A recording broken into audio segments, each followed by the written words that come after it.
The letter home never arrived.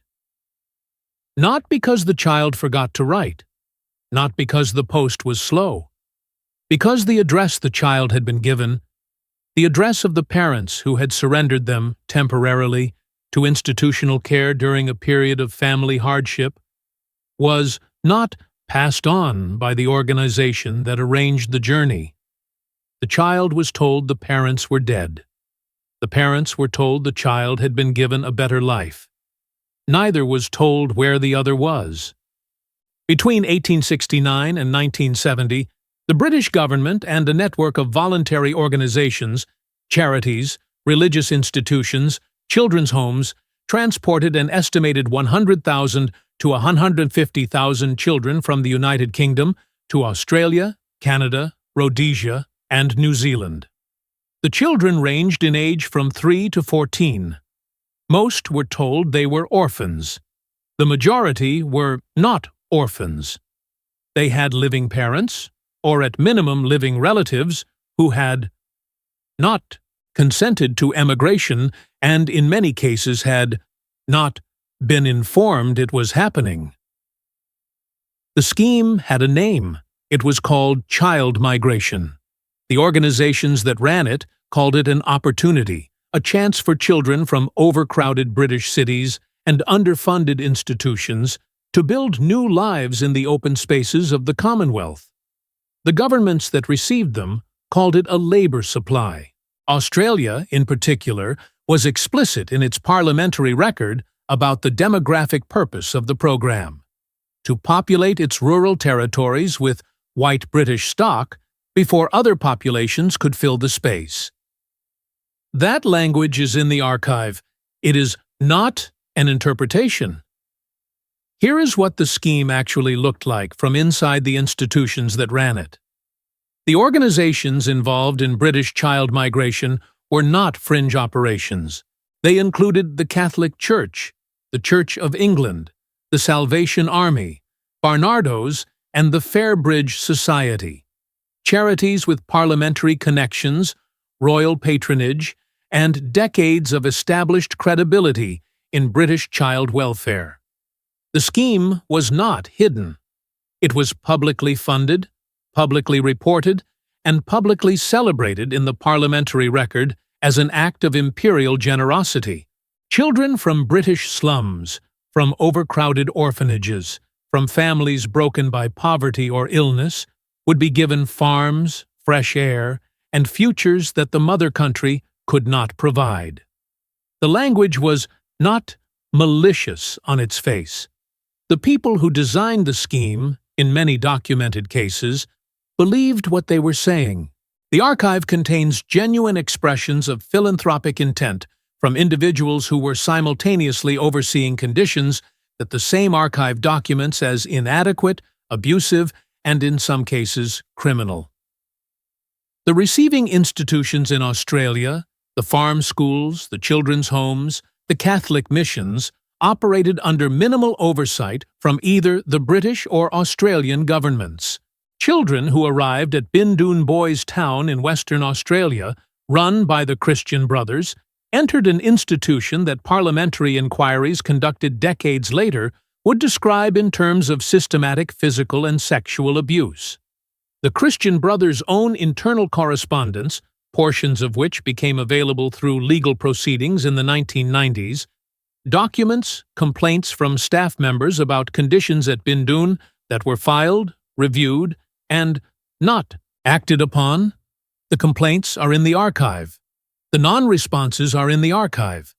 The children are in the archive only as admission numbers. And here is where the bridge of relevance matters.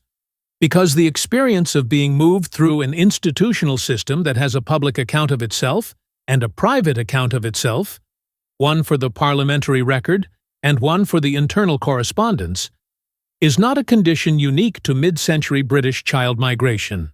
It is the operational description of how institutional abuse has repeatedly survived official oversight. By maintaining two separate paper trails, one of which is designed to be read by external reviewers, and one of which is not. The consent question is where the documentary record becomes most specific. The legal framework governing child migration did not require parental consent for emigration in all cases. Children who were legally in the care of a local authority, who had been placed in institutional care by court order, or whose parents had signed a voluntary care agreement during a period of crisis, could, under the relevant legislation, be emigrated without further parental notification. The voluntary care agreement that a parent signed to place a child temporarily in a children's home during a period of unemployment or illness did not include explicit consent to emigration. In many documented cases, it was used as if it did. Maybe the parents who signed those voluntary care agreements understood the full range of outcomes they were authorizing. If this were the whole picture, informed parents making difficult choices in difficult circumstances, with full knowledge that emigration was among the possible outcomes, the scheme would be morally complex, but legally defensible.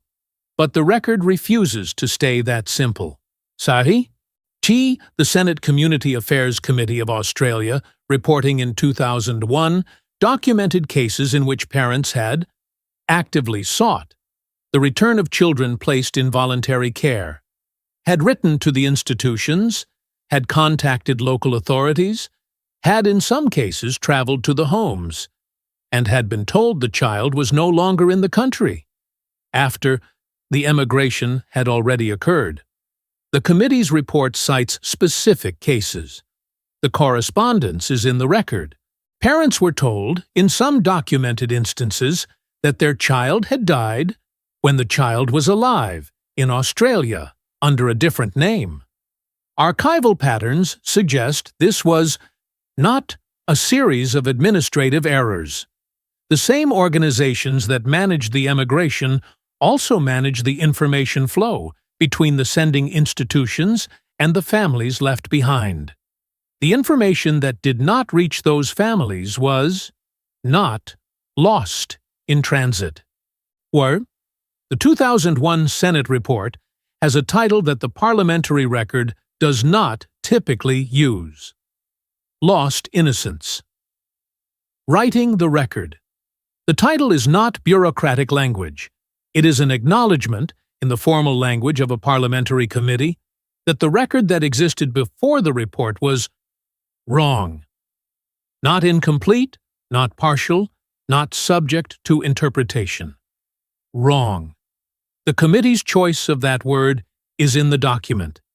It is not an inference drawn from the findings. It is the committee's own characterization of what the previous official record had said about child migration. What the report documented across 2 years of testimony from former child migrants, institutional records, government files, and the internal correspondence of the organizations that ran the scheme was a pattern that no single document in the existing record had assembled in one place. Children had been told their parents were dead when their parents were alive. Children had been given false names on arrival in Australia, making the documentary trail between their British identity and their Australian identity deliberately difficult to follow. Children had been used as agricultural and domestic labor in conditions that violated the terms of the agreements under which they had been received. And the oversight mechanisms that both governments had nominally maintained, the inspection reports, the annual returns, the correspondence between the Home Office and the Australian state governments, had not captured any of this in the official record. The inspection reports are where the evidence becomes most precise. The British Home Office conducted periodic inspections of the receiving institutions in Australia throughout the post-war period. The inspection reports are in the National Archives at Kew. They are accessible. Historians and journalists who have worked with them describe a consistent pattern. Inspectors who visited institutions for single days, who were shown the best facilities, who spoke to selected children in the presence of institutional staff, and who filed reports describing conditions as satisfactory. The testimony of former residents of those same institutions testimony collected by the 2001 Senate inquiry, by the Australian Royal Commission into Institutional Responses to Child Sexual Abuse, and by the Independent Inquiry into Child Sexual Abuse in England and Wales, describes conditions that were not satisfactory. The gap between the inspection reports and the testimony is not a matter of perspective or interpretation. It is a documented discrepancy between what the official record says inspectors found and what the people who lived there say was there to be found. The inspectors visited. The record says they looked. The children say they did not look at all. If this investigation is landing differently than you expected, subscribe. The next one follows a different institutional record, one where the gap between the inspection report and the internal correspondence is even more specific, and the archive is still partially sealed. The scheme's end date, 1970, is the detail that the official history most consistently understates. The last child migrants arrived in Australia in 1970, not 1945, when the war that had disrupted British family life ended, not 1950, when post-war reconstruction had stabilized, not 1960, when the social consensus around institutional childcare was beginning to shift in ways that would, within a decade, produce significant legislative reform in both countries. By 1970, the United Nations Declaration of the Rights of the Child had been in force for 11 years. The concept of the child's right to family life, to not be separated from parents without cause, was established in international law. The organizations that were still sending children to Australia in 1970 were operating in a legal and moral environment that had, in principle, already condemned what they were doing. The scheme did not end because the law changed. The law had already changed. It ended because the receiving institutions in Australia stopped accepting children, because the labor supply rationale had exhausted itself, because the farm schools were closing, because the demographic project that had driven Australian demand for child migrants had run its course. The British organizations did not stop because they had concluded the scheme was wrong. They stopped because Australia stopped accepting the children. The scheme ran until the demand ran out, not until the conscience caught up. The apologies came late, and they came separately. The Australian government issued a formal apology to former child migrants in 2009. The British government followed in 2010. The apologies acknowledged that children had been told their parents were dead when they were alive, that records had been falsified, that the oversight mechanisms had failed, that what had been done was wrong. The Catholic Church, the Christian Brothers, and several of the voluntary organizations that had run the scheme issued their own apologies across the same period. Some before the parliamentary apologies, some after, some in response to legal proceedings rather than moral reckoning. What the apologies did not include was a complete accounting of where the records are. The documentary trail connecting a former child migrant to their British identity, their original name, their parents' names, their place of origin, the institutional file that preceded their emigration, is not uniformly accessible. Some records are held by successor organizations to the charities that ran the scheme. Some are held by local authorities in England. Some are held by Australian state archives. Some were destroyed. Some have not been destroyed, but have not been located.